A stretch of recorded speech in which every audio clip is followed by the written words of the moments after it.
திரும்ப வேண்டும் என்று இயேசு பேசினார். அந்த வார்த்தைகள் என்னவென்றால் மன்னிப்பு ஒன்றாவது, இரண்டாவது ரட்சிப்பு, மூன்றாவது பராமரிப்பு, நான்காவது அங்கலாய்ப்பு, ஐந்தாவது தவிப்பு, ஆறாவது அர்ப்பணிப்பு, ஏழாவது ஒப்புவிப்பு. இந்த 7 வார்த்தைகளிலும் எனக்கு கொடுக்கப்பட்டிருக்கிற வார்த்தை மன்னிப்பு. லூக்கா எழுதின சுவிசேஷம் 23ஆம் அதிகாரம் 34வது வசனம் ஒரு வாட்டி படிப்போமாக. அப்பொழுது இயேசு, பிதாவே, இவர்களுக்கு மன்னியும், தாங்கள் செய்கிறது என்னதென்று அறியாதிருக்கிறார்கள் என்றார். அவருடைய வஸ்திரங்களை அவர்கள் பங்கிட்டு சீட்டு போட்டார்கள். பிதாவே, இவர்களுக்கு மன்னியும், அவர்கள் செய்கிறது என்னதென்று அறியாமல் இருக்கிறார்களே. ஆமா, அவர்கள் செய்கிறது என்ன என்று தெரியல. எதற்காக தெரியல? அவர்கள் கர்த்தரை பார்த்திருக்கிறார்கள். ஒரு வாரத்துக்கு முன்பதாக கர்த்தர் போகும் வழியில், அந்த எருசலேமின் வழியில் அவர் போகும்போது எல்லா ஜனங்களும் என்ன செஞ்சிருக்காங்க, அவரை வந்துட்டு அவர் தரையில நடந்து போகக்கூடாது அப்படின்றதுக்காக புடவைகளை விரித்து சீலைகளை விரித்து அவர் நடந்து போக செய்கிறார்கள். அவரை அறிந்திருக்கிறார்கள். அவருடைய நல்ல காரியங்களை, அதிசயங்களை பார்த்திருக்கிறார்கள். ஆகிலும் கூட அந்த இடத்துல இயேசுவை அவர்கள் அறியாதவர்கள் போல இருக்கிறார்கள். ஏன் அவர்கள் அறியாதவர்கள் போல இருக்கிறார்கள்? என்ன அப்படியா கர்த்தர் அவர்களுக்கு பாவம் செய்திருக்கிறார்? இல்ல நமக்கு விரோதமாய் அவர் என்ன செய்திருக்கிறார்? அவர் நமக்காக மரித்தது, அவர் நமக்காக செய்த அதிசயங்களும் அற்புதங்கள் தப்பானதா? அந்த இடத்துல அந்த பரபாசை வந்து அவன் குற்றம் செய்திருக்கிறான், அவன் கொலை செய்திருக்கிறான், கொலைகாரன் அவன். ஆனாலும் அவனுக்கு மன்னிப்பு கிடைக்கிறது. ஏசப்பாக்கு விடுதலை கிடைக்கல. அவனை விடுவிக்கணும்னு ஜனங்கள் கத்துக்கிறார்கள், கூச்சல் இருக்கிறார்கள். அப்படியே நாம் பார்க்கும்போது எந்த ஒரு குற்றம் செய்யாத ஏசப்பாக்கு இந்த சிலுவையில் அறிய வேண்டிய அவசியம் இல்லவே இல்லை. அந்த ஜனங்கள் கூக்குரலில் இருக்கிறார்கள். அவர்கள் அப்படியாய் கத்தினதுனால வேற வழி இல்லாமல் நீங்களே பார்த்து கொள்ளுங்கள் என்று சொல்லி ஜனங்கள் கைகளை ஒப்பு கொடுத்த போது ஜனங்கள் இயேசுவை சிலுவையில அறிய வேண்டும் என்று சொல்கிறார். அப்போது ஏசப்பா எத்தனை இடங்களில் நமக்காக மன்னிப்பு கேட்கிறார். கர்த்தரை கபால ஸ்தலத்துக்கு கொண்டு போகப்பட்ட போது அப்பொழுது இருக்கிற அந்த சுற்றுமுற்றும் பார்த்து அந்த ஜனங்களை பார்த்து, ஐயோ, இவர்கள் செய்கிறது என்னவென்று அறியாமல் இருக்கிறார்களே, தண்டனை யாருக்கு தர வேண்டும் என்று சொல்லி கூட அறியாமல் இருக்கிறார்களே. அப்பா பிதாவே, இவர்களை மன்னியும் என்று ஒரு விண்ணப்பத்தை பிதாவின் இடத்தில் வைக்கிறார். அதுக்கடுத்து போர் சேவகர் அவரை தரையில் தள்ளுகிறார்கள்.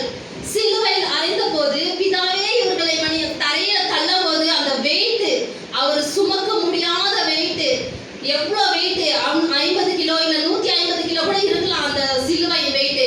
அந்த சிலுவையின் வெயிட்ல அவரு அப்படியே கீழே சாய்ந்து விழுறாரு. அப்பவும் ஜனங்களை நோக்கி பார்க்கிறாரு, பிதாவே இவர்களை மன்னியும், இவர்கள் செய்கிறது என்ன என்று தெரியாமல் செய்கிறார்களே அப்படின்னு சொல்லிட்டு அந்த இடத்துல மனக்கசந்துகிறார் ஏசப்பா. அவர்கள் கையிலே, ஏசப்பாவுடைய கையில் ஆணிகளை அடித்து கொண்டு அந்த நம்ம சின்ன ஒரு முள்ளு குத்துனாவே நம்மளால அந்த வலியை பொறுக்க முடியாது. அப்பா முள்ளு குத்திருச்சுன்னு நம்ம கத்துவோம், அம்மா முள்ளு குத்திருச்சுன்னு நம்ம கத்துவோம். ஆனா அந்த ஆணிகள் கைகளை கிழித்து கொண்டு பாய்ந்து சென்றது. அந்த நரம்பு எப்படியா அந்த வலி இருக்கும், அந்த உயிர் போயிட்டாலும் பரவாயில்ல, இந்த வலியை நான் தாங்க முடியாது அப்படின்னு நாம் இது பண்ணிருப்போம். ஆனா ஏசப்பா அந்த இடத்துல கூட அந்த ஆணிகள் பாய்ந்த அந்த இடத்துலயும் அந்த கரங்களை வைத்துக் கொண்டு, பிதாவே இவர்களை மன்னியும், இவர்கள் செய்கிறது என்னவென்று அறியாமல் இருக்கிறார்கள் என்று சொல்லி தன் பிதாவினிடத்தில் வேண்டுதல் செய்தார். அது மாத்திரமல்ல, அவர்களை சிலுவையில் அறைந்த பின்பு அந்த சிலுவை தூக்கி நிறுத்துகிறார்கள். அந்த சிலுவை தூக்கி நிறுத்தும் போது அந்த குழியில போயிட்டு அது தொகுப்புன்னு சவுண்ட் வந்து தொகுப்புன்னு விழுது. அதை விழும்போது அப்படியே உடம்பு ஃபுல்லா அதிர்ச்சி ஆயிடும். நமக்கு ஐயோ போயிடுச்சு எனக்கு உயிர், இந்த உயிர் நமக்கு எதுக்கு அப்படின்னு அந்த இடத்துல நம்ம நினைக்குவோம். அப்படி இருக்கும்போது அந்த சிலுவையில தூக்கி அந்த குழியில போடுறாங்க. அப்பவும் அவர் என்ன சொல்றாரு, பிதாவே இவர்களை மன்னிய, இவர் செய்கிறது என்னவென்று தெரியாமல் இருக்கிறார்கள் என்று பிதாவின் இடத்தில் வேண்டுதல் செய்கிறார். சுற்றி நின்று இயேசுவை சபித்துக் கொண்டிருந்தார். அப்பொழுதும் பிதாவே இவர்களை மன்னியும். அவருடைய அங்கேயே சீட்டு போடுகிறார்கள். இங்கு ஒரு உயிர் போய் கொண்டிருக்கிறது, அதை பார்க்கவில்லை யாரும். அந்த அங்கேயே சீட்டு போடுகிறார்கள்.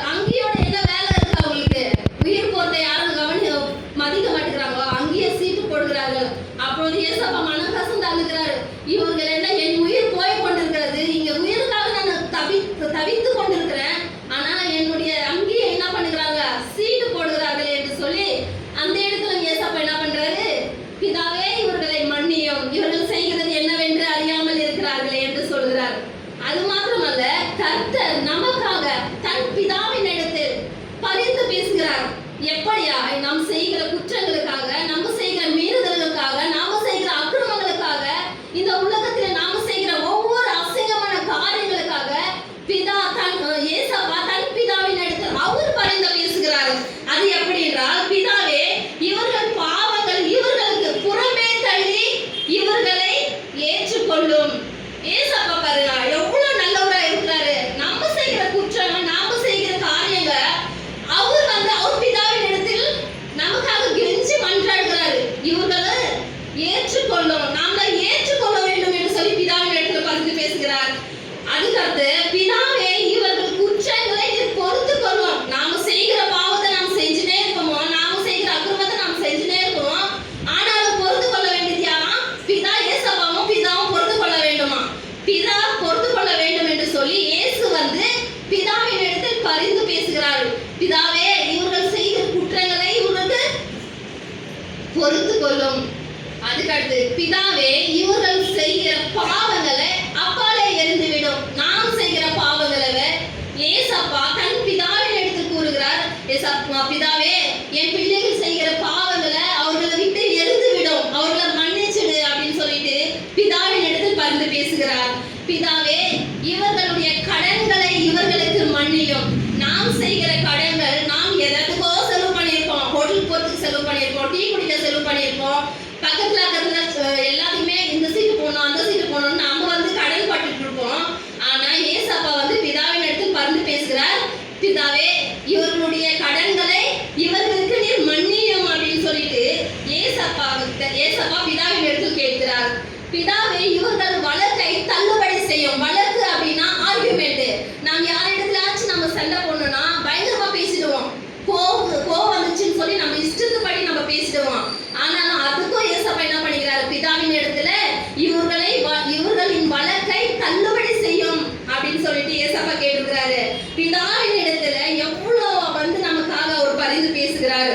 இன்னும் அநேக இடங்களில நம்மை மன்னிக்கிறதை பார்ப்போம். நம்ம ஏசப்பா நம்மை மன்னிக்கிறதுக்காக பிதாவின் இடத்துல அவர் ஒவ்வொரு காரியத்துக்கு கேட்கிறாங்க. நம்ம அப்பா பெத்தவங்க அப்பா அம்மா என்ன பண்ணுவாங்க? நம்ம ஒரு தப்பு செஞ்சுட்டோம்னா நம்மள அடிக்க செய்வாங்க, நமக்கு பனிஷ்மெண்ட் கொடுக்குவாங்க. ஆனா ஏசப்பா நமக்கு தெரியாமலே அவரு தன் பிதாவின் இடத்துல அதை கெஞ்சி மன்றாட்டி ஆகிறதுனால கெஞ்சி அவரை, என் பிள்ளைகளை மன்னிச்சிடுங்க பிதாவே, என் பிள்ளைகளை மன்னிச்சிடுங்க, என் பிள்ளைகளை இன்னொரு தடவை தப்பு செய்ய மாட்டாங்க, என் பிள்ளைங்களை மன்னிச்சிடு அப்படின்னு சொல்லிட்டு கேட்கிறாரு. இன்னும் அநேக இடங்களில் தேவன் நம்மை மன்னிக்கிறதை பார்ப்போம். வசனங்கள் யாத்ராகமம் 34:7 வசனம். 34:7 யாத்ராகமம்.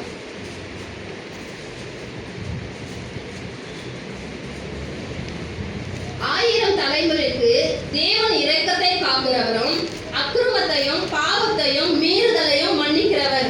1000 தலைமுறைக்குங்க. ஒரு தலைமுறை, 2 தலைமுறை, 3 தலைமுறை, அப்படி இல்லைன்னா ஒரு 4 தலைமுறை நம்ம பார்ப்போம். அவங்க என்ன பாவம் செய்யறாங்க அப்படின்னு நம்ம சொல்லி கொடுக்கறதுக்கும் கண்டிக்கிறதுக்கு நம்மளுக்கு தெரியும். ஆனா நாம இல்லை அப்படின்னாலும் இந்த உலகத்துல அவரு 1000 தலைமுறைக்கு நம்மளை காக்கிறவரும் நம்மை மன்னிக்கிறவருமாய் இருக்கிறார். எவ்வளவு நல்லவருங்க. 1000 தலைமுறை நம்ம பார்ப்போமா? நம்ம வாழ்க்கையில நம்ம 1000 தலைமுறை நம்ம பார்க்க முடியுமா? முடியாது. ஆகிலும் நாம இல்லை அப்படின்னா கூட ஏசப்பா 1000 தலைமுறைக்கு நம்மளை மன்னிக்கிறவரும் நம்ம பாவங்களை விலக்குகிறவருமாய் இருக்கிறார். அது லூக்கா எழுதின சுவிசேஷம் 7ஆம் அதிகாரம் 48வது வசனத்தை படிங்க.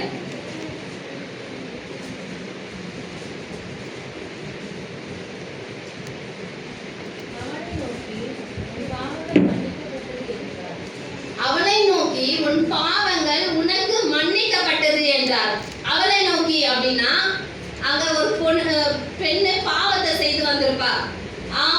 ஜனங்கள் எல்லாரும் அவளை துரத்தி கொண்டு வராங்க, கல்லெறிந்து கொல்ல வராங்க. அப்ப ஏசப்பா என்ன பண்றாரு? எவன் ஒருவன் பாவம் செய்யாதிருந்தா அவன் கல்லை எறி வேண்டும் அப்படின்னு சொல்லிட்டு அந்த பெண்ணு மேல கல்லை எறியணும் அப்படின்றாங்க. அப்ப எல்லாரும் என்ன பண்றாங்க? தன் பாவத்தை உணர்ந்து நாமளும் பாவம் செய்திருக்கிறோம் என்று சொல்லி தலையை குனிந்து கொள்றாங்க. அப்படி இருக்க அந்த நிலைமையில ஏசப்பா சொல்றாங்க அந்த பெண்ணை பார்த்து, அவளை நோக்கி உன் பாவங்கள் உனக்கு மன்னிக்கப்பட்டது என்றால். எவ்வளவு நல்லவருங்க.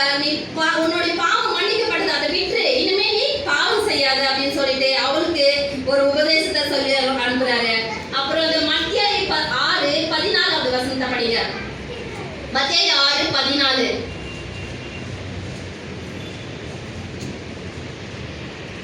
மனுஷருடைய தப்பிதங்களை நீங்கள் அவர்களுக்கு மன்னித்தால் உங்கள் பரலோக உங்களுக்கு மன்னிப்பார். மனுஷர்கள் தப்பிதங்களை நீங்கள் அவர்களுக்கு மன்னித்தால் உங்கள் பரமபிதா உங்களுக்கு மன்னிப்பார் என்றார். நாம மனுஷருங்க, ஆனா நாம மன்னிக்கிற குணம் நம்மளுக்குள்ள இருக்குதா? மன்னிப்பு என்றாலே நமக்கு லைஃப்ல ஒரு பெரிய டாஸ்க், பெரிய ஒரு விஷயம். ஐயோ, நான் போய் அவங்களை எப்படி மன்னிக்கிறது?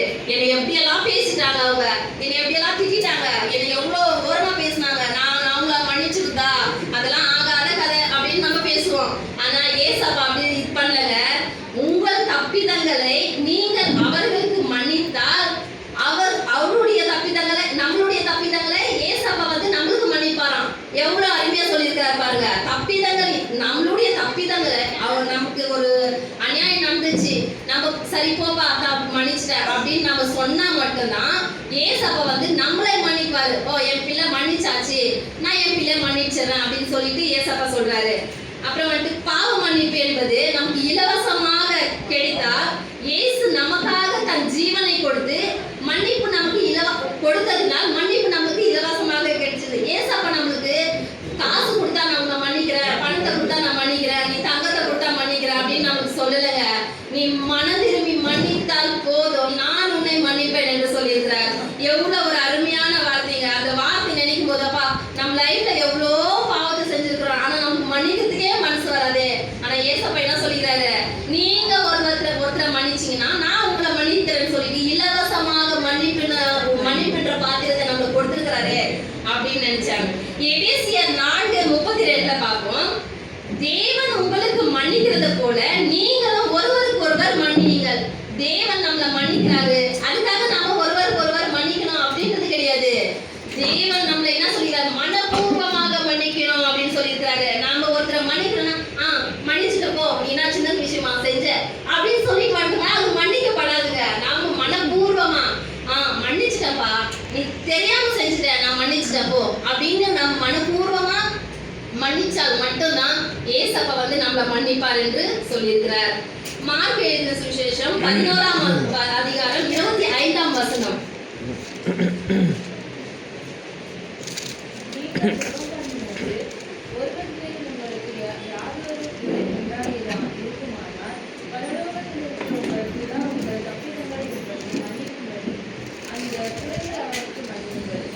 ஒருவன் பேரில் யாதொரு குறை உண்டானால் பிதா உங்களுக்கு, ஆமா ஏசப்பா வந்து நம்மளுக்கு மன்னிக்கிறாரு, அதே மாதிரி தான் நாமளும் பிறரை மன்னிக்கணும் அப்படின்னு சொல்லியிருக்காரு. கொலோசியர் 3:12-13.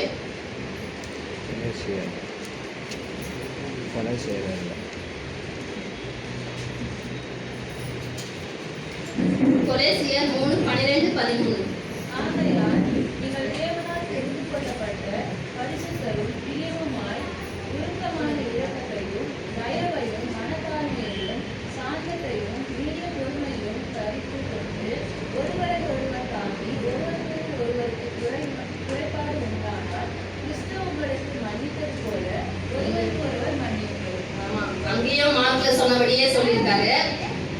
அங்கேயும் என்ன சொல்லியிருக்காரு? நீங்கள் ஒருவருக்கு ஒரு மனத்தாழ்மையோடு, அப்படின்னா நம்ம வந்து கேர்லெஸ்ஸா ஆமா போ மன்னிச்சிட்டேன் அப்படின்னு சொல்லி நம்ம சொல்லாம மனப்பூர்வமாக நம்ம மன்னிச்சா நான் ஏசப்பாவும் நம்மளுக்கு மன்னிக்கிறேன் அப்படின்னு சொல்லிட்டு அந்த இடத்துலயும் சொல்லியிருக்கார்.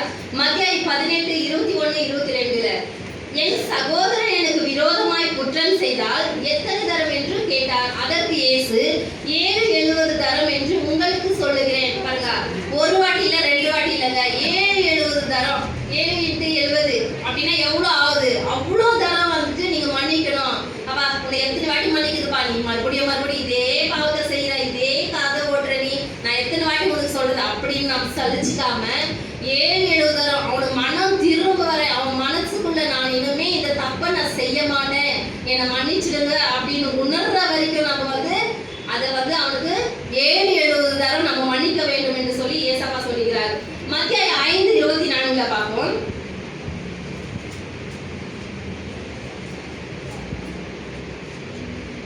காணிக்கை குறித்து சொல்லியிருக்கிறார். அந்த இடத்துல காணிக்கை போடும்போது கூட தன் சகோதரனிடத்தில், உன் சகோதரனிடத்தில் நீ ஒப்புரவாக ஒப்புரவாகி விட்டு வந்து காணிக்கை செலுத்து அப்படின்னு சொல்லியிருக்காரு.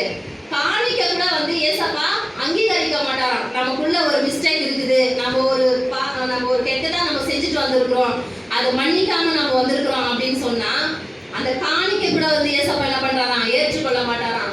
காணிக்கை செலுத்துறதுக்கு கூட வந்து உன் சகோதரனுக்கிட்ட நீ ஒப்புரவாகி விட்டு அப்படின்னா சமாதானம் ஆயிட்டு வந்து நீ காணிக்கை போடு, அப்ப நான் உன்னை அங்கீகரிக்கிறேன், உன் காணிக்கை அங்கீகரிக்கிறேன் அப்படின்னு சொல்லியிருக்காரு. தேவனை எத்தனை இடத்துல, ஒரு இடத்துல இல்ல, 2 இடத்துல, இன்னும் அநேக இடத்துல ஏசப்பா நம்மளை மன்னிக்கிறவரா இருக்கிறாரு. நாமளும் பிறரை மன்னிக்க வேண்டும், நாமளும் பிறருக்கு வந்து நல்லது செய்ய நினைக்க வேண்டும்.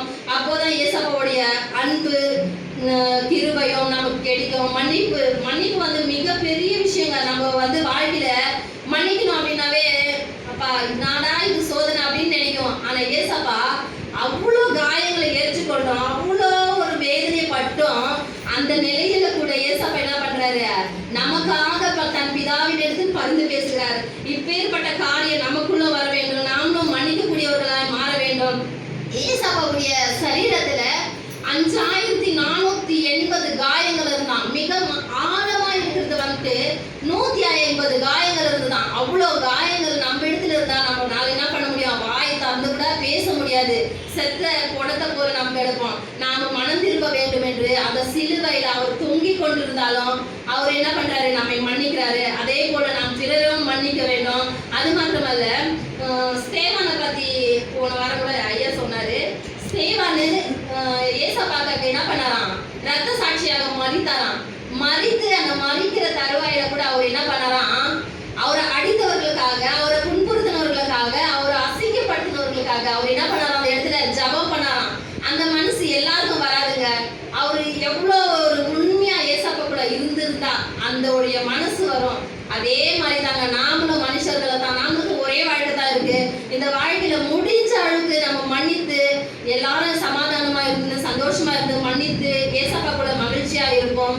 மறப்போம், மன்னிப்போம், மகிழ்ச்சியா இருப்போம். கர்த்தருடைய நாமத்தினால் கர்த்தர் இந்த வசனங்களை ஆசீர்வதிப்பாராக. ஆமென்.